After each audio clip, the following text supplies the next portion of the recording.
So hi everyone, সবাই কেমন আছো? আশা করি সবাই ভালো আছো। অবশ্য ভালো থাকার কথাও নয় এই লকডাউনের পরিস্থিতিতে। এই পরিস্থিতির ওপরেই আমাদের নতুন ইউটিউব চ্যানেলের প্রথম প্রচেষ্টা। এখানে আমরা প্রধানত এই লকডাউনে তিনটি চরিত্রর মন্টি, শান্তনু, ইন্দ্রর মানসিক অবস্থা তুলে ধরার চেষ্টা করেছি। সুতরাং চলুন দেখে নেওয়া যাক। কথায় আছে, সময় মানুষকে সব মনে করিয়ে দেয়।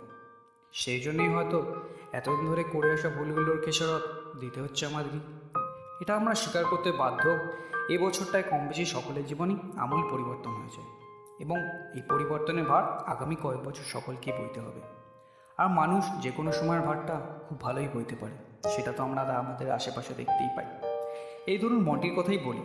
শ্যামনগরের বনেদি বাড়ির এক বনদার ছেলে।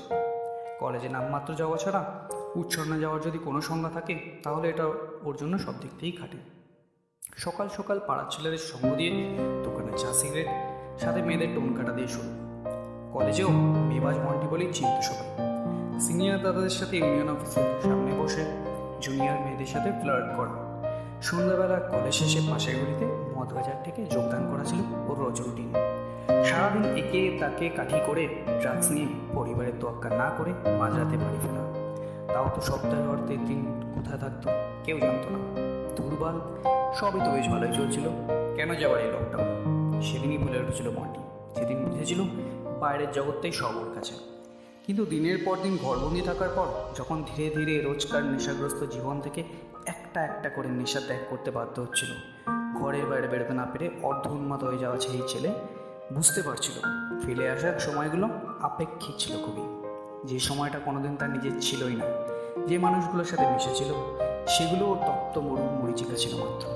আর যাদের জীবনে উপেক্ষা করে এসেছিল, সেই পরিবার সবসময় তার পাশেই ছিল, চেষ্টা করেছিল তাকে বেঁধে রাখার স্নেহ ভালোবাসা দিয়ে। কিন্তু সেটাই বোঝাতে পারেনি যেটা এই লকডাউন তাকে বুঝিয়ে দিয়েছে। যে গুরুত্বটা আজ সে বদ্ধ করে চেনা মানুষগুলো থেকে পাচ্ছে, সেটা সে তার পুরনো জগতে কোনোদিনই পায়নি। আসলে এই জগৎটাই মিথ্যে ছিল। আজ লকডাউন সেটাই বুঝিয়েছে মন্টিকে। মন্টি আর ওর মতো ছেলেগুলো শিক্ষাও পেয়েছিল এই লকডাউন থেকে। তবে পরের চরিত্র শান্তনু ওদের তুলনায় একটু ছাপোষ। শান্তনু নিজের জীবনের গতিবিধি নিয়ে আজকাল একটু বেশিই ভাবে, বলা যায় দুশ্চিন্তাই করে। ও কোনো একটু ভাবতেই পারেনি এই দিনটাও দেখতে হতে পারে। শান্তনু টালিগঞ্জের মধ্যবিত্ত পরিবারের ছেলে। ওকে যারা চেনে তারা জানে ছেলেটা ভালো এবং ভদ্র। ছোটবেলা থেকেই ওকে না বুঝতে দেওয়া হলেও পরিবারের অভাবটা বেশ বুঝেছিল। তাই পড়াশোনায় খুব ভালো না হলেও গত বছর গ্র্যাজুয়েশনটা শেষ করেই একটা প্রাইভেট কোম্পানিতে কাজে ঢোকে। সব ঠিকই যাচ্ছিল, যদি না এই লকডাউন ওকে বুঝিয়ে দিত ওর পরিবার শুধুমাত্র ওর মাইনের ওপর নির্ভর করে যে কোনো সামান্য দরিদ্র পরিবারের তুলনায় একটু বেশি ভালো আছে। যদিও এখানে একটু এবং ভালো থাকাটা দুটোই খুব সাময়িক। এর মধ্যে ওর মাসের মানেটাও পুরোপুরি আসছে না, কোনদিন আসবেই না হয়তো। সেই চিন্তাটাই ওর দুশ্চিন্তা হওয়ার কারণ। ঠিক এরকম পরিস্থিতিতেই ধৈর্যের পরীক্ষা নেয় সময়। সেটাও জানতো ওর ধৈর্যও আছে, কিন্তু কতদিন রাখতে পারবে সে নিজেও জানে না। টাকা শেষ হয়ে আসছে ঘরে নিত্য প্রয়োজনীয় জিনিস। মধ্যবিত্ত পরিবারগুলোর কাছে অহংকার করার মতো একটা জিনিসই তো আছে, আত্মসম্মানবোধ, যার জন্য তারা ভিক্ষা করতে পারে না। শান্তনুও পারবে না, সেটা তাই সে ঠিক করেছিল পেপার বিলি করবে। কারণ এই যুদ্ধে টিকে থাকতে হলে হার নিশ্চিত হওয়ার আগে অবধি তাকে লড়তেই হবে। এসব কিছুর মধ্যেও বুঝতে পারছিল একটু একটু করে মানসিক দিক দিয়ে ভেঙে পড়ছে।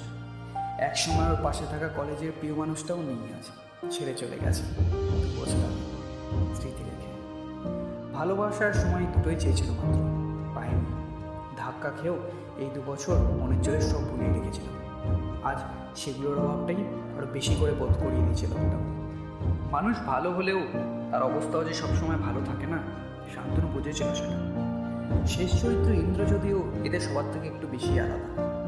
ইন্দ্রও কিন্তু এদের মতোই পরিস্থিতি এবং সময়ের কাছে হার মেনে সত্যিটার গুরুত্ব স্বীকার করতে বাধ্য হয়েছে।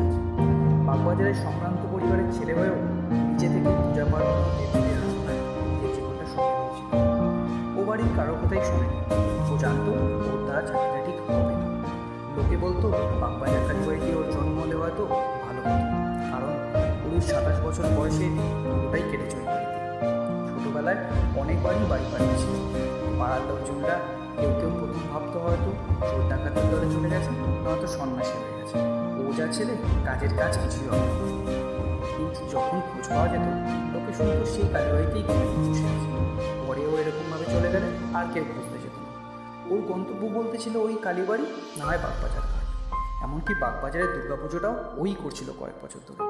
ঠাকুর দেবতার ওপর সত্যিই অপার ভক্তি বিশ্বাস ছিল বলেই হয়তো বেশ নাম করা পুরোহিত হয়েছিল ওখানকার। কিন্তু এই বছরটা কেমন যেন ওলট পালট হয়ে গেল ওর কাছে। বহুদিন কালীবাড়ি যেতে পারে না, গঙ্গার ঘাটও ডাকে, বেরোতে পারে না। কী এমন দুঃসময় এলো যার প্রতিকার স্বয়ং ভগবানও করতে পারছেন না? এই চিন্তায় সারাক্ষণ ঘোরাফেরা করতো ওর মাথায়। ও অপেক্ষা করছিল উপায় ঠিক আসবে, কিছু বেরোবে, এই আশায় নিজে থেকেই সবাইকে আশ্বাস দিত। কিন্তু সবচেয়ে বেশি আঘাত পায় যেদিন কালীবাড়ির ঠাকুরমশাই এই মহামারীর শিকার হলেন। মৃতদেহটাও দেখতে পায়নি সে। সেদিনই প্রথম ওর বিশ্বাসের চির ধরেছিল। এসব ভুল ছিল এতদিন? তার বিশ্বাসের কি কোনো অস্তিত্বই ছিল না? দিনের পর দিন ওর চেনাশোনা মানুষগুলো চলে যাওয়ার খবর কাটা হয়ে বিঁধল। ধ্যান ধারণা পাল্টালো ধীরে ধীরে ওর। বোঝালো নিজেকে এতদিন যার জন্য সব কিছু উজাড় করে দিয়েছিল সে, তিনিও সব পরিস্থিতিতে মানুষকে রক্ষা করতে পারেন না। আর এটাই সত্যি।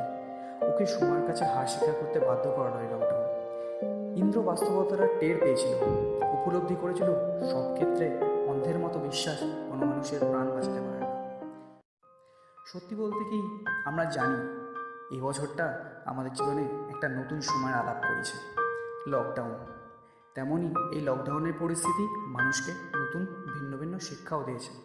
শিক্ষাটা কখনো ভালো, কখনো খারাপ, কখনো বা অপ্রীতিকর করে তুলেছে মানুষের জীবন। মানুষের স্বাভাবিক বিবেচনা বুদ্ধি আরও বাড়িয়েছে। সময় বাস্তবতাটাকে আমাদের সম্মুখীন করে চোখে আঙুল দিয়ে দেখিয়ে দিয়েছে ভবিষ্যতে এরকম কি, এর চেয়েও জটিল পরিস্থিতি আসতেই পারে জীবনে। সেখানে টিকে থাকাটা আমাদেরই শিখে নিতে হবে, আর উপায়টাও আমাদেরকেই বের করে নিতে হবে। ধন্যবাদ।